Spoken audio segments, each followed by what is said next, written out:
जय हिंद दोस्तों, कैसे हो आप सभी। उम्मीद है मस्त बिंदास होंगे और अपनी पढ़ाई को जबरदस्त तरीके से कर रहे होंगे। मैंने जो कल का सेशन लिया था ज्योमेट्री में, उसमें मैंने नया टॉपिक सर्कल को स्टार्ट किया था और जो सर्कल का बेसिक है उसको बहुत अच्छे से मैंने समझाने की कोशिश की थी। मैंने आपको कल के सेशन में जो सर्कल के बेसिक वर्ड्स होते हैं, जिनकी लैंग्वेज को समझने में बहुत ज्यादा हेल्प होती है, उन सभी वर्ड्स को मैंने बहुत अच्छे से समझाने की कोशिश की थी। विद डायग्राम के साथ उन वर्ड्स को समझाया था। मैंने आपको क्या क्या समझाया था, एक बार उसका क्विक रिवीजन करेंगे, क्योंकि अगर आप वर्ड्स को बहुत अच्छे से समझ लेते हो, वर्ड्स की पोजीशन को बहुत अच्छे से समझ लेते हो, तो अब जब आप कॉन्सेप्ट को सीखोगे तो कॉन्सेप्ट आपको बहुत फास्ट तरीके से समझ में आएंगे। और जब आप क्वेश्चन प्रैक्टिस करोगे तो उसकी जो लैंग्वेज होती है क्वेश्चनों की, वो भी आपको बहुत फास्ट तरीके से समझ में आएगी और हर एक क्वेश्चन का जो सॉल्यूशन है वो विद इन सेकेंडों में आप फाइंड करोगे। तो सबसे पहले जो इंपॉर्टेंट होता है किसी भी टॉपिक का, वो होता है कि बेसिक आपका मजबूत हो जाए। मैं बिल्कुल आपको बिल्कुल जीरो लेवल से ऊपर उठाने की कोशिश कर रहा हूं कि आपको कुछ भी ना आता हो। अगर आपने अभी तक ज्योमेट्री में कुछ भी नहीं पढ़ा है तो आप सर्कल से प्रॉपर सेशन स्टार्ट कर सकते हो। यहां से भी आपको कंप्लीट समझ में आएगा, क्योंकि सर्कल एक अलग से टॉपिक होता है ज्योमेट्री के अंदर।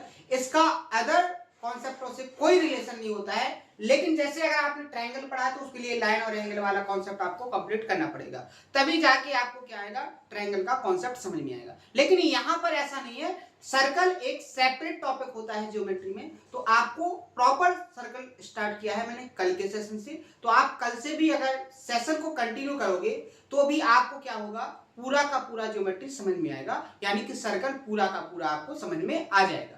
और आप जो एक्स्ट्रा टाइम आपका बच रहा है उसमें जो ज्योमेट्री के पार्ट्स हो चुके हैं, जैसे लाइन और एंगल हो गया है, ट्रायंगल हो गया है और क्वाड्रिलेटरल हो गया है, इनके जितने भी टाइप बन सकते हैं, जितने भी कॉन्सेप्ट बन सकते हैं, सभी कॉन्सेप्टों को बहुत अच्छे से मैंने पढ़ाया भी है, बहुत अच्छे से समझाया भी है, हर एक कॉन्सेप्ट का प्रूफ भी दिया है। हर एक कॉन्सेप्ट पर मैंने जो प्रीवियस ईयर एग्जाम्स में जो क्वेश्चन पूछे गए हैं, जिनसे आपका रिदम बन सके, उन सभी क्वेश्चनों को बहुत अच्छे से प्रैक्टिस भी करवाया है। तो आप लास्ट के सेशनों को देखें, लास्ट में जितना भी सिलेबस आपको कंप्लीट करवाया गया है प्रॉपर तरीके से उसको कंप्लीट करें, उसके नोट्स बनाएं, उनका मल्टीपल टाइम रिवीजन करें और उन पर जो क्वेश्चन प्रैक्टिस करवाए उन सभी क्वेश्चनों को मल्टीपल टाइम प्रैक्टिस करते रहें।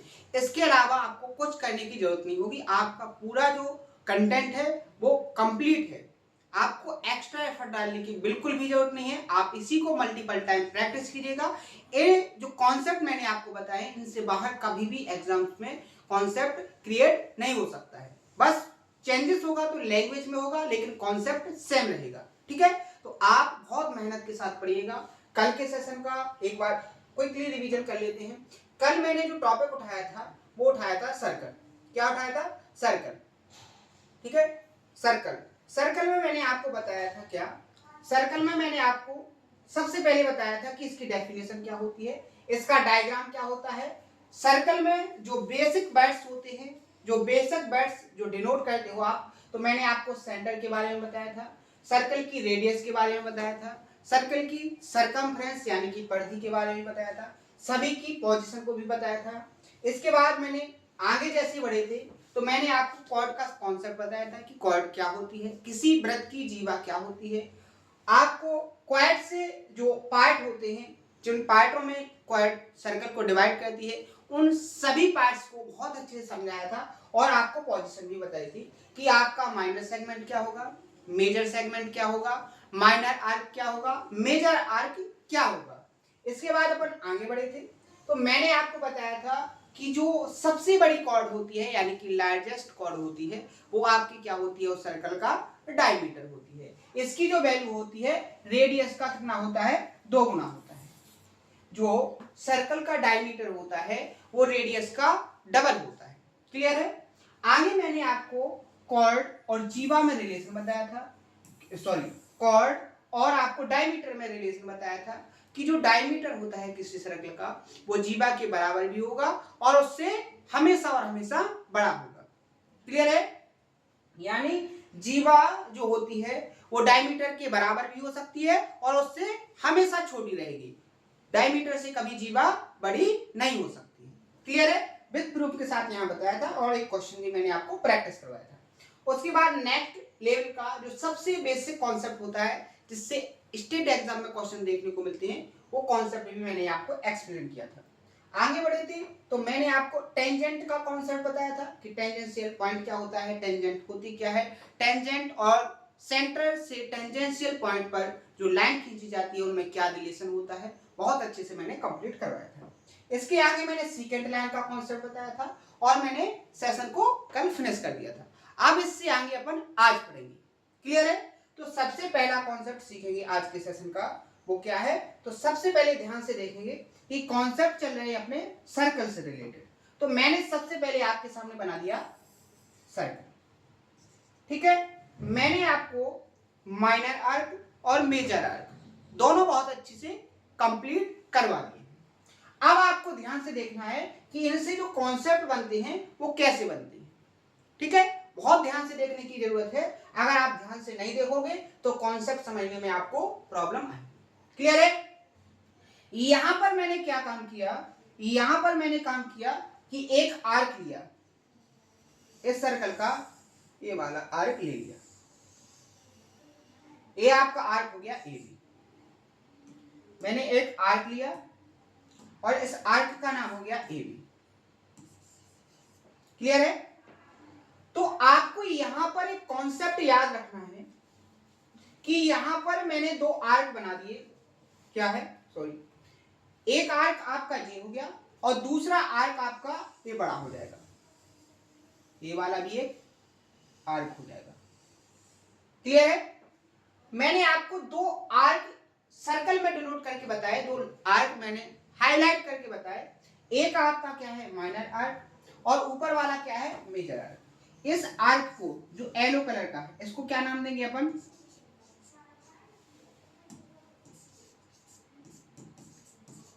माइनर आर्क, यानी कि लघु चाप। क्लियर है? दूसरा जो मैंने ऊपर बनाया है, इस वाले आर्क का नाम क्या हो जाएगा? Major arc.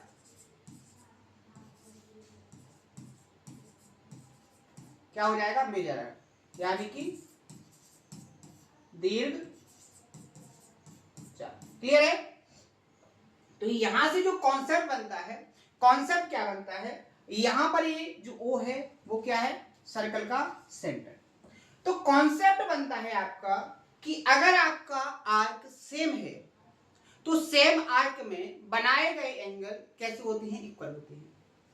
सबसे पहले एक और कॉन्सेप्ट देखो, अगर आपने इस आर्क से सेंटर पर, इस आर्क से सेंटर पर क्या एंगल बना?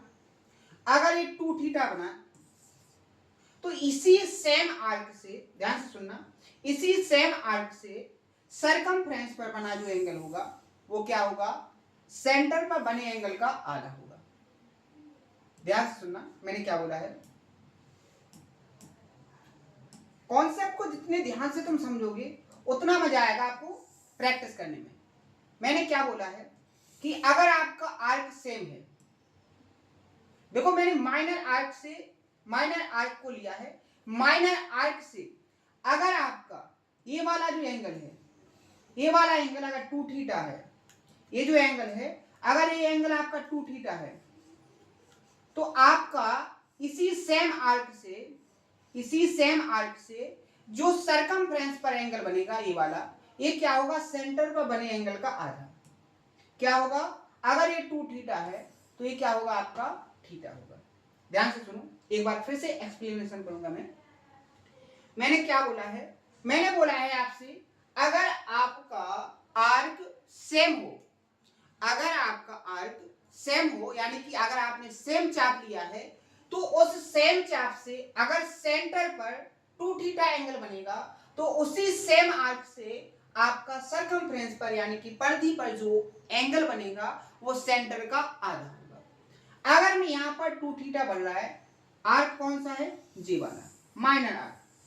कौन सा आर्क? Minor arc. इस आर्क से अगर आपका क्या है, यहां पर अगर आपका यहाँ 2 थीटा एंगल बन रहा है तो इसी आर्क से सरकमफ्रेंस पर जो एंगल बनेगा वो इस 2 थीटा का आधा यानी कि थीटा बनेगा। इतना आपको समझ में आया कि नहीं आया? जी हो गया आपका कॉन्सेप्ट। अब कैसे होता है, कहां से आया है, उसको समझने के लिए आप एक काम करो, मैंने इसको हटा दिया, क्लियर है। आप यहां पर देखो, आप यहां पर देखोगे मैंने क्या काम किया, इस सरकमफ्रेंस के पॉइंट को सेंटर से मिला दिया, इस तरीके से मिला दिया, क्लियर है जी, मिला दिया। अब देखो सरकमफ्रेंस से सेंटर तक की जो दूरी है ये भी स्मॉल आर होगी, ये भी स्मॉल आर होगी, और ये भी आपकी स्मॉल आर होगी, क्लियर है। अब देखो ध्यान से, अब आपको ट्रायंगल कौन से में देखना है, इस वाले ट्रायंगल में, इस ट्रायंगल में ध्यान से देखना है। इस ट्रायंगल में क्या है, दो साइड कैसी हैं, इक्वल है, दो साइड कैसी हैं, इक्वल है। और मैंने आपको कॉन्सेप्ट बताया है कि अगर इक्वल साइड हो तो उनकी अपोजिट एंगल कैसे होते हैं, इक्वल होते हैं। तो यहां ध्यान से देखो, यहां दोनों साइड्स के आमने सामने के एंगल ये वाले हैं। अगर ये अल्फा है तो ये भी क्या होगा, अल्फा होगा कि नहीं होगा, बात समझ में आई, क्लियर है।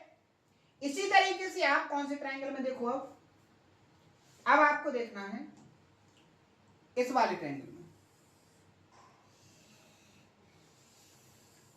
इस वाले ट्रायंगल में आपको दो साइड्स इक्वल दिखाई दे रही होंगी, जे वाली साइड इसके बराबर है, तो ये आमने सामने के एंगल हो जाएंगे, ये दोनों कैसे होंगे, बराबर होंगे। कैसे, आप देखो अगर ये थीटा हो गया तो ये एंगल क्या होगा आपका, थीटा होगा कि नहीं होगा, बात समझ में आई यहां तक कि नहीं, क्लियर है। अब देखो अगर मैं इस जो लाइन को मैंने जो खींचा था इसको अगर मैं और आगे बढ़ा दूं,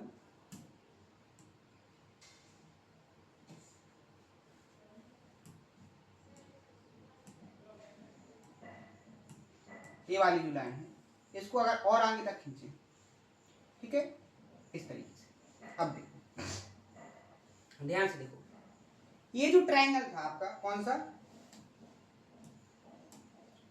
ये वाला जो ट्रायंगल है, ये जो ट्रायंगल है इसके लिए ये वाला जो एंगल होगा वो क्या होगा, एक्सटीरियर एंगल।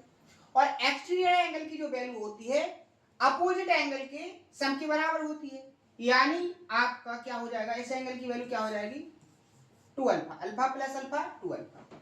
इसी तरीके से आप दूसरे ट्रायंगल में देखोगे तो इस एंगल की वैल्यू क्या हो जाएगी, theta plus theta 2 theta, clear है, यहां तक बात क्लियर है कि नहीं। अब देखो यहां देखो, अगर मैं इस कंप्लीट एंगल की बात करूं, तो इस कंप्लीट एंगल की बात करूं तो यहां क्या हो जाएगा, 2 अल्फा प्लस 2 थीटा हो जाएगा कि नहीं हो जाएगा, यहां से आप 2 को कॉमन लोगे तो क्या हो जाएगा, अल्फा प्लस थीटा। यानी कि आप अब यहां पर नजर डालिए, इस एंगल की वैल्यू क्या है, अल्फा प्लस थीटा, और इस एंगल की वैल्यू क्या है, twice of alpha plus theta. यानी कि जो आपका सेंटर पर एंगल बना है उसका आधा सरकमफ्रेंस पर बना है, या ऐसा कह सकते हो कि जो सरकमफ्रेंस पर बना है उसका डबल कहां पर बनता है, सेंटर पर। कॉन्सेप्ट समझ में आया है कि नहीं, बहुत ही इंपॉर्टेंट कॉन्सेप्ट है।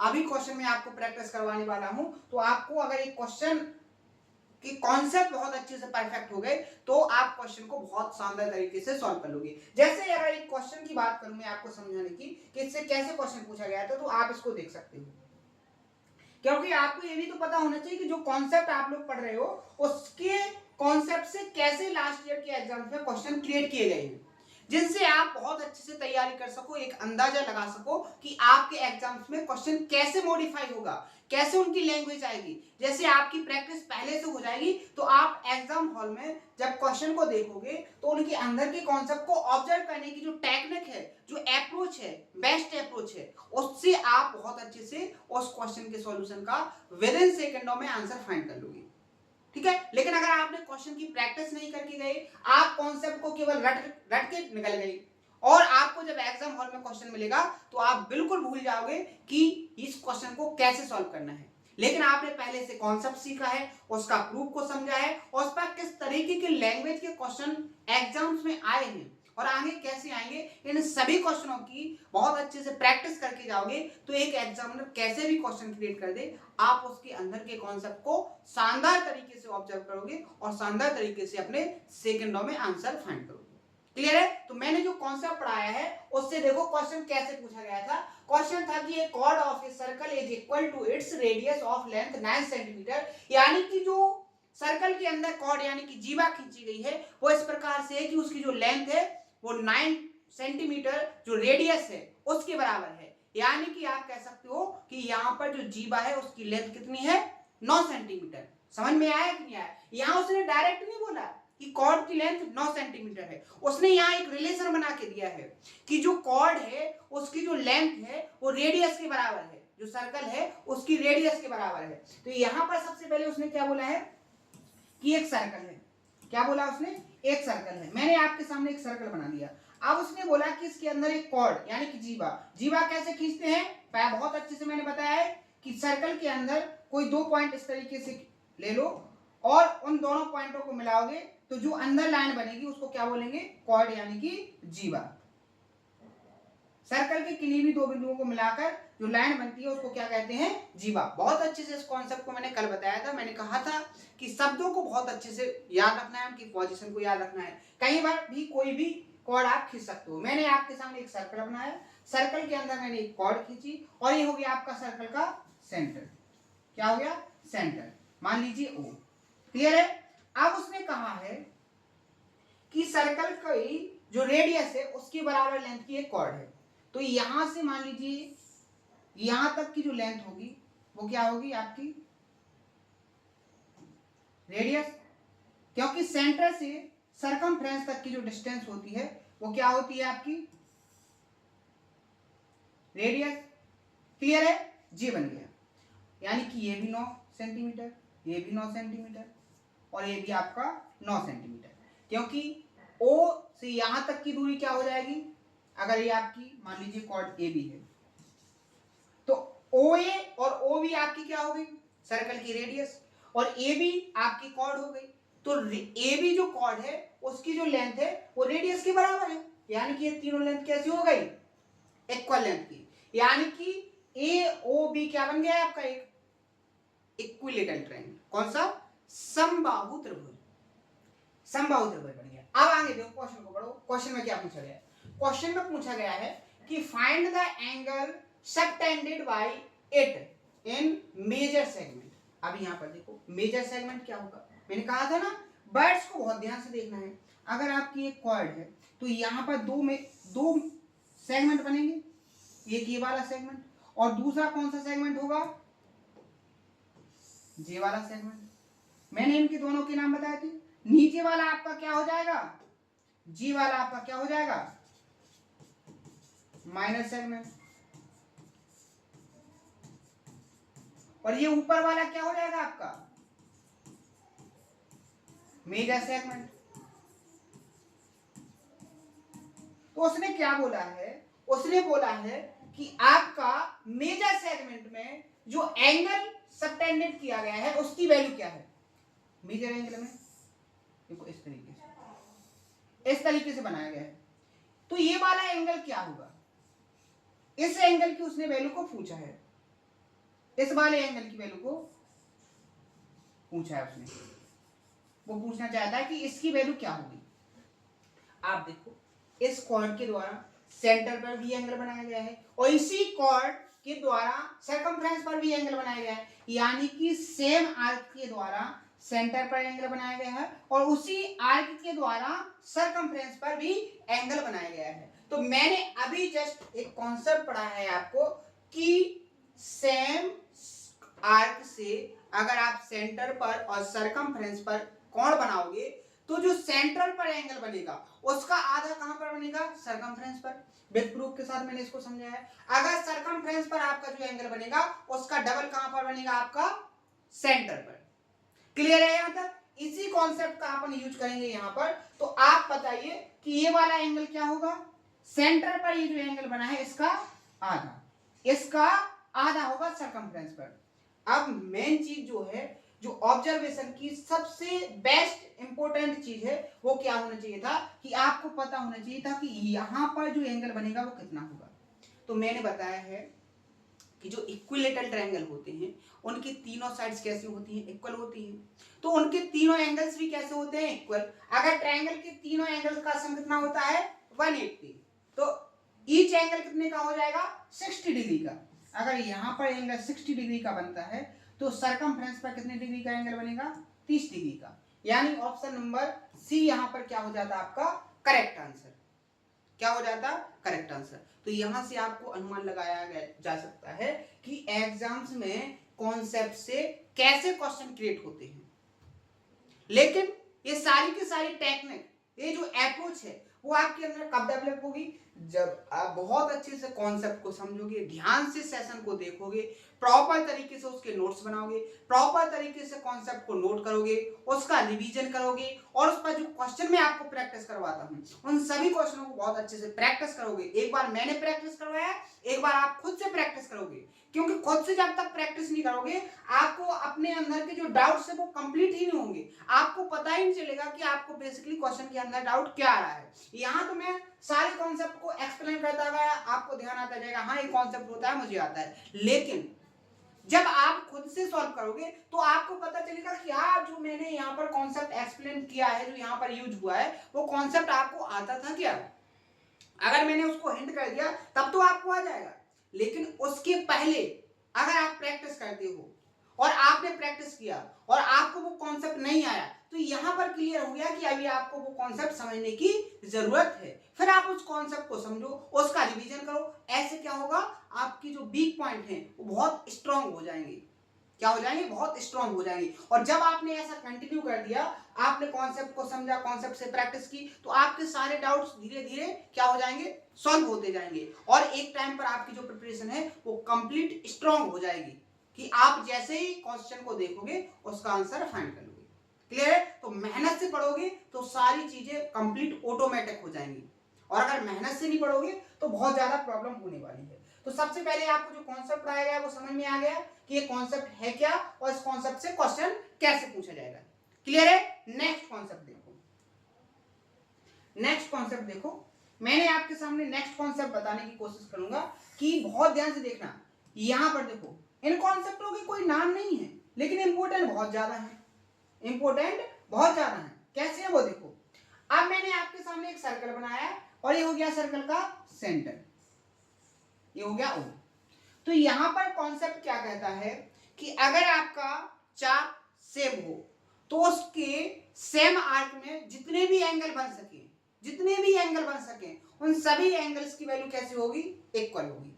सभी एंगल की वैल्यू कैसे होगी, इक्वल होगी। कैसे, उसको देखो। जैसे आपने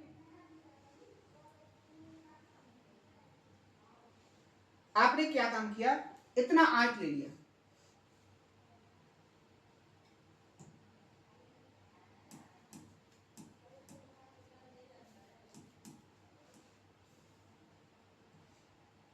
जी ठीक है।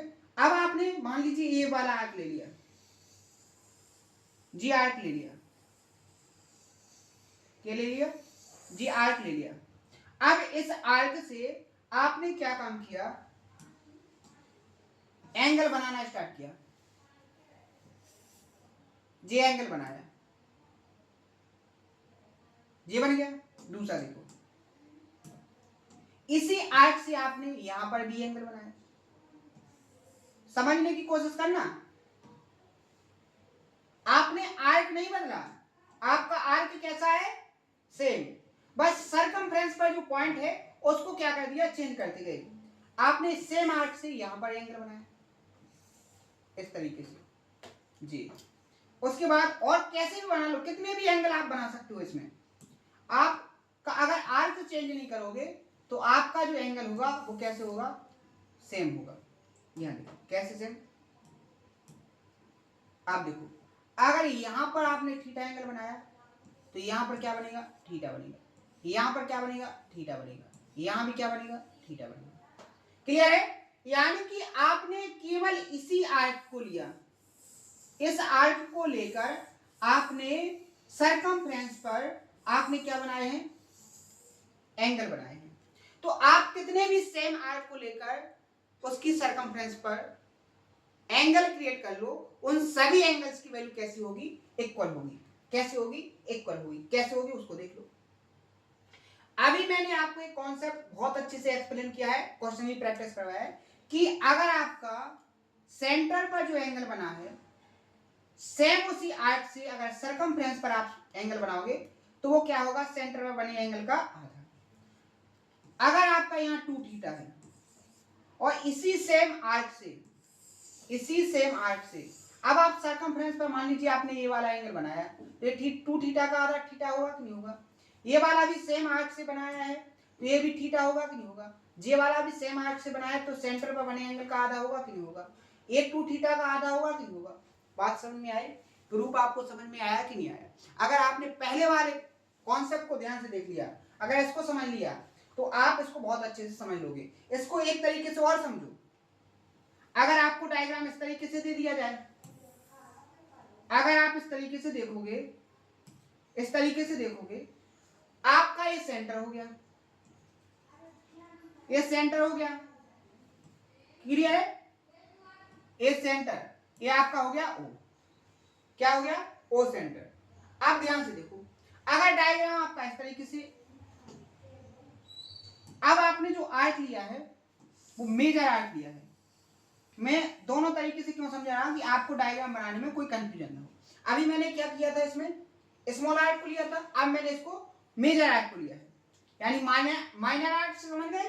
अब आप समझो किससे, मेजर आर्क से। कैसे, यहां देखो, अगर आपने इस आर्क से यहां पर कोई एंगल बनाया है,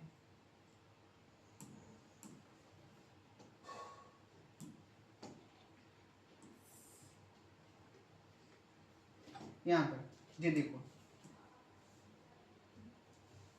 जी, तो आप बताइए कि सेंटर पर कैसे एंगल बनेगा, जी वाला, किस तरीके से जी, सेंटर पर ये एंगल बनेगा, जी वाला, देखो जी वाला। अगर इस एंगल की वैल्यू 2 थीटा है तो यहां पर जो सरकमफ्रेंस पर बना एंगल है इसकी वैल्यू क्या होगी, 2 थीटा की आधी, यानी कि ये क्या बनेगा आपका, थीटा बनेगा। तो क्लियर है, डायग्राम ऐसे ही बन सकता है, डायग्राम ऐसे ही बन सकता है, दोनों तरीके से आपको याद रखना है। क्लियर है। इसी तरीके से आपको इस कॉन्सेप्ट में ए आपका हो गया माइनर आर्क से, अब देखेंगे अपन मेजर आर्क से। दोनों डायग्राम आपके माइंड में जब सेट हो जाएंगे ना तो आपको क्वेश्चन में कॉन्सेप्ट कैसे भी लैंग्वेज से क्रिएट कर दिया जाए आप उसको बहुत आसान तरीके से समझ लोगे। जैसे अभी मैंने माइनर आर्क लिया था, अब ले रहे हैं अपन मेजर आर्क। क्या ले रहे हैं, मेजर आर्क, ये बड़ा वाला आर्क ले लिया अपन, ठीक है, ये बड़ा वाला आर्क ले लिया। क्लियर है। अब देखो इस आर्क से आप यहां कैसे भी एंगल बना लो, यहां पर आप कैसे भी एंगल बना लो, सेम आर्क को लेकर, आर्क को चेंज नहीं करना है आपको, चाप को नहीं बदलना है। तो आप यहां पर देखोगे इन सभी एंगल्स की वैल्यू कैसी होगी, इक्वल होगी। यहां से आप देख लो कैसे भी एंगल बना लो, किसी भी टाइप से, बस आपको जो है आपको चाप नहीं बदलना है।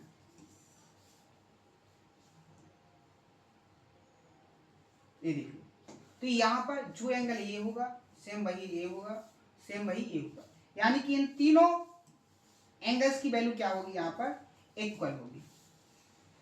ये एंगल कैसे होंगे, इक्वल होंगे, अगर ये क्या है, सेंटर है।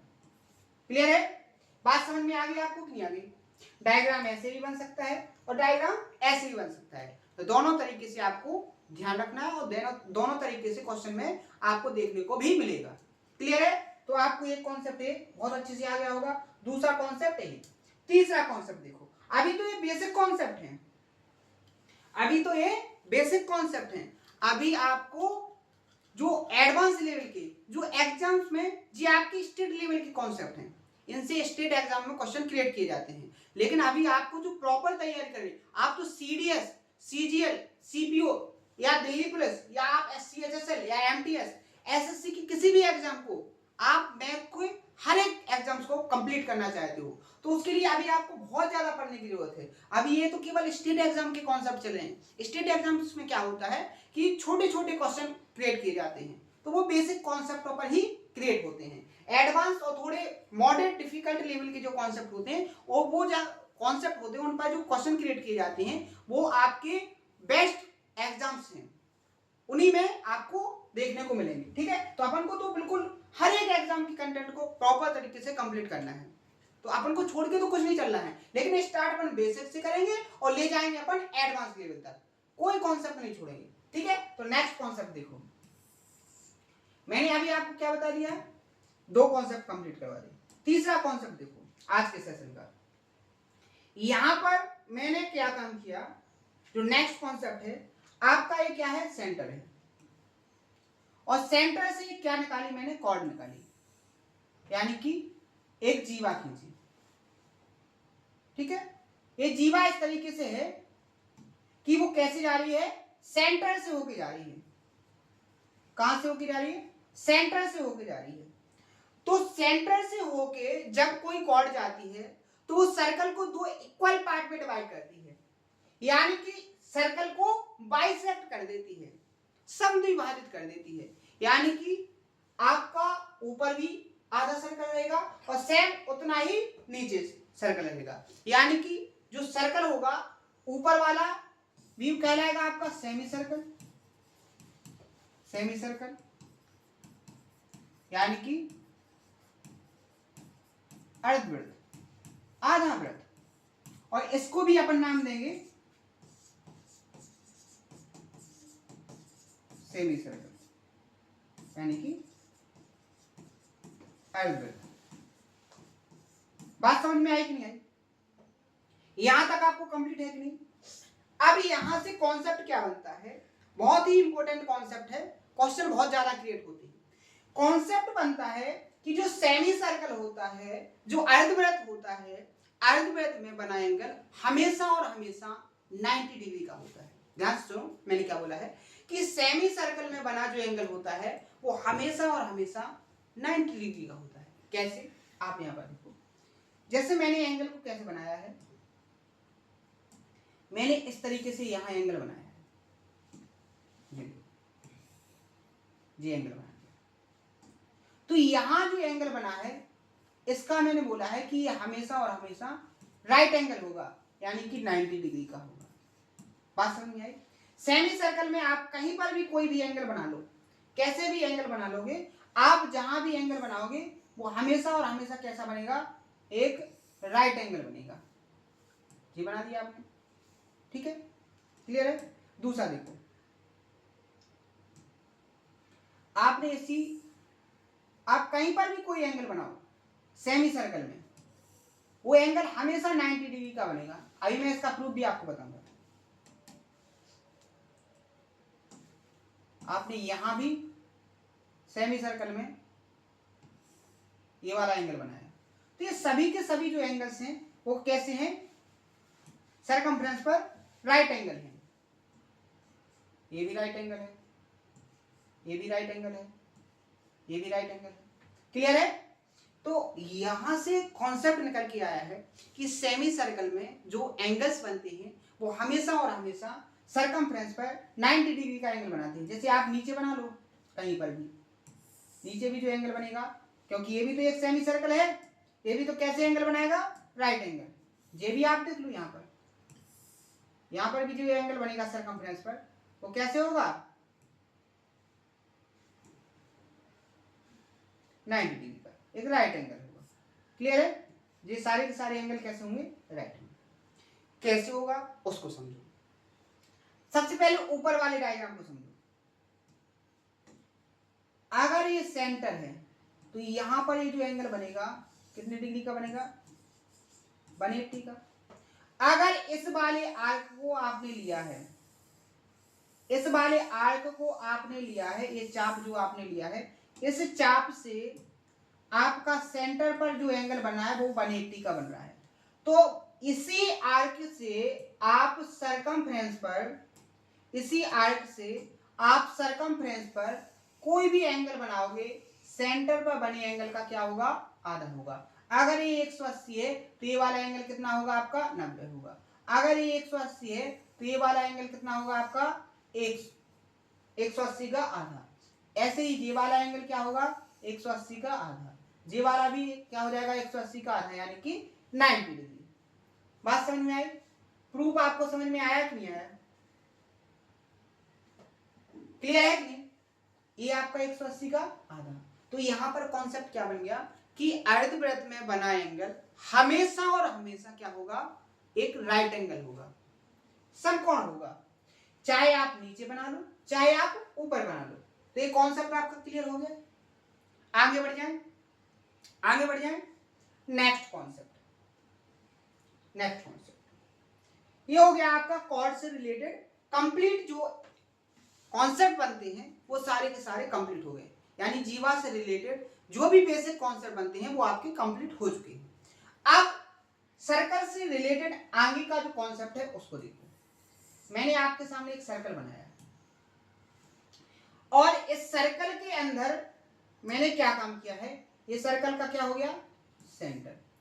मैंने सर्कल के अंदर एक ऐसा क्वाड्रिलेटरल एडजस्ट किया कि वो उस क्वाड्रिलेटरल के चारों जो वर्टेक्स हैं वो उस सर्कल की सरकमफ्रेंस पर है। ध्यान से देखो कैसे। यहां पर मैंने एक सर्कल बनाया और सर्कल के अंदर बनाया मैंने क्या, क्वाड्रिलेटरल। और क्वाड्रिलेटरल ऐसे बनाया कि क्वाड्रिलेटरल जो है उसके जो चारों वर्टेक्स हैं, क्वाड्रिलेटरल कितने वर्टेक्स होते हैं, 4 वर्टेक्स। उन चारों वर्टेक्स क्या है, इस सर्कल की सरकमफ्रेंस पर है। कहां पर है, सरकमफ्रेंस पर है। डायग्राम देखो, ये बन गया इस तरीके से, ध्यान से देखना। ये आपका ए वर्टेक्स, ये हो गया आपका बी वर्टेक्स, ये हो गया आपका सी वर्टेक्स और ये हो गया आपका डी वर्टेक्स, और ये आपका ओ हो गया सर्कल का सेंटर।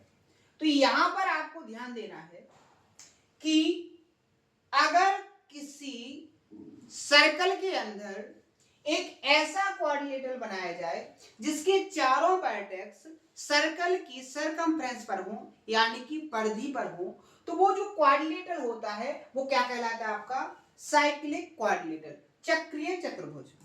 ये जो क्वाड्रिलेटरल है इसका नाम क्या हो जाएगा, साइक्लिक क्वाड्रिलेटरल। बात समझ में आई कि नहीं? इसको हिंदी में क्या लिखोगे आप, चक्रीय